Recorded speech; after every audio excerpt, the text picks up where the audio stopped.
Assalamualaikum warahmatullahi wabarakatuh. Bismillahirrahmanirrahim. Amalan-amalan pembuka rezeki adalah amalan yang umumnya dilakukan oleh umat Islam dengan harapan agar Allah Subhanahu wa Ta'ala memberikan berkah dan kelimpahan dalam rezeki mereka. Seperti yang kita ketahui, rezeki tak hanya soal uang dan materi, namun juga terkait dengan kesehatan, rasa gembira, dan kebaikan lainnya. Dalam usaha memperoleh rezeki dan keberkahan Allah Subhanahu wa Ta'ala, kita sebaiknya selalu berbuat kebaikan dan setiap langkah kehidupan.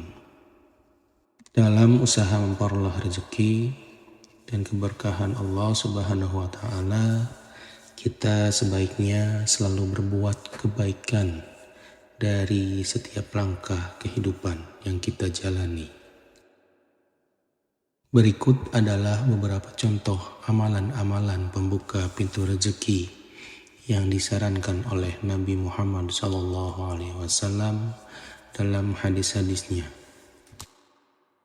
Yang pertama adalah sholat tahajud. Rasulullah SAW seringkali menegaskan pentingnya sholat tahajud.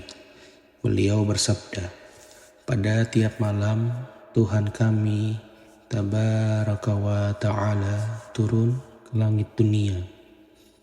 Ketika tinggal sepertiga malam yang akhir, Ia berfirman, barang siapa yang menyeruku akan aku perkenankan seruannya.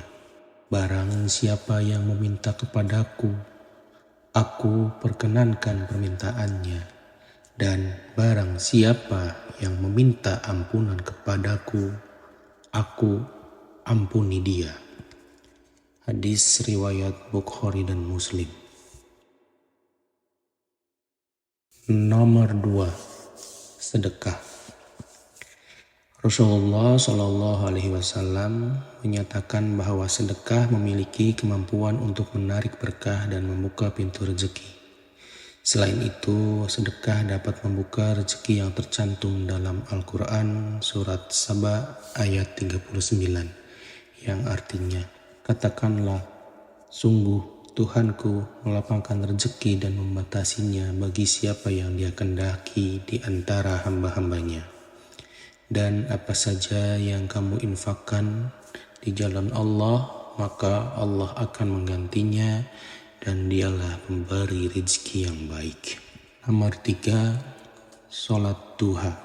Rasulullah SAW sangat menganjurkan sholat duha yang dilakukan di waktu pagi setelah matahari naik beberapa derajat. Beliau bersabda, "Setiap ruas dari anggota tubuh di antara kalian pada pagi hari harus dikeluarkan sedekahnya.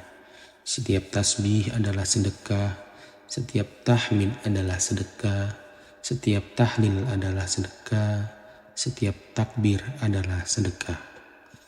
Menyuruh kebaikan adalah sedekah dan mencegah kemungkaran adalah sedekah.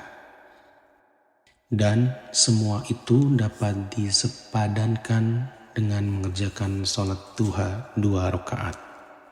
Hadis riwayat Muslim. Nomor 4, membaca surat Al-Waqi'ah.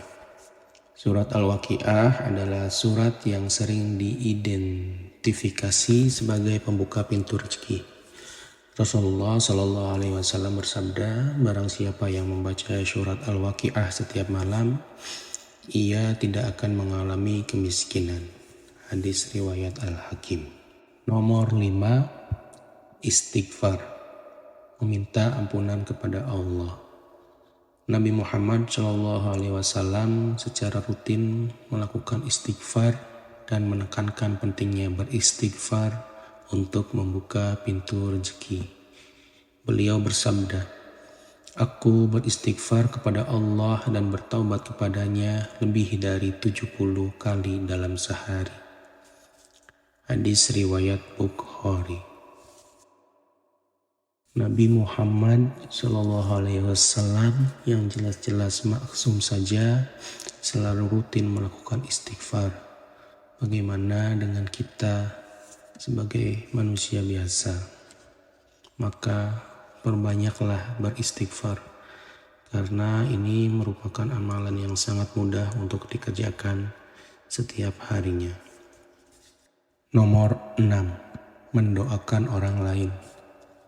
Rasulullah SAW mengajarkan bahwa ketika kita mendoakan keberkahan dan rezeki untuk orang lain, Allah juga akan memberikan keberkahan kepada kita. Beliau bersabda, doa seorang muslim untuk saudaranya yang tidak hadir adalah doa yang akan dikabulkan. Terdapat malaikat yang akan mengatakan amin, dan bagimu juga yang sama. Hadis riwayat Muslim.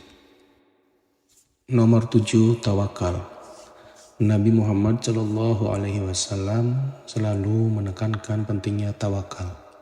Dalam urusan rezeki, beliau bersabda, jika kamu semua hanya mengandalkan Allah dengan sungguh-sungguh, tentu Allah akan memberikan rezeki seperti yang diberikan kepada burung. Ia berangkat pagi dengan perut kosong dan pulang sore dengan perut penuh. Hadis riwayat Ahmad. Amalan-amalan ini saat dilakukan dengan niat yang baik, ikhlas, dan keyakinan yang kuat kepada Allah Subhanahu wa Ta'ala dapat membantu membuka pintu-pintu rezeki. Namun penting untuk diingat bahwa rezeki adalah urusan Allah, dan amalan-amalan tersebut adalah ikhtiar kita, cara kita mendekatkan diri kepada Allah dan untuk memohon berkah dalam rezeki dan tentunya ampunan terhadap dosa-dosa yang kita perbuat. Terima kasih sudah menyimak video ini. Wassalamualaikum warahmatullahi wabarakatuh.